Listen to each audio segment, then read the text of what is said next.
Part 3 na mga besh para sa prohibited formats dito sa content monetization policies ni Meta.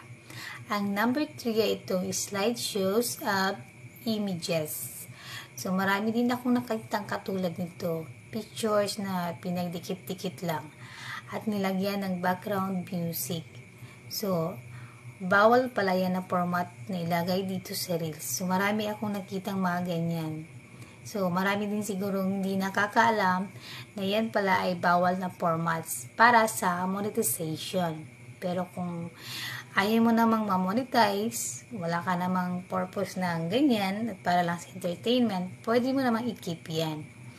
Pero para sa mga katulad ko na nagtatrabaho na kay Meta, kailangan kong sundin yung mga policies.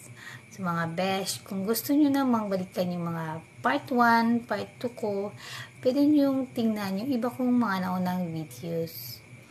Please, i-like and follow nyo naman ako mga besh. Maraming salamat!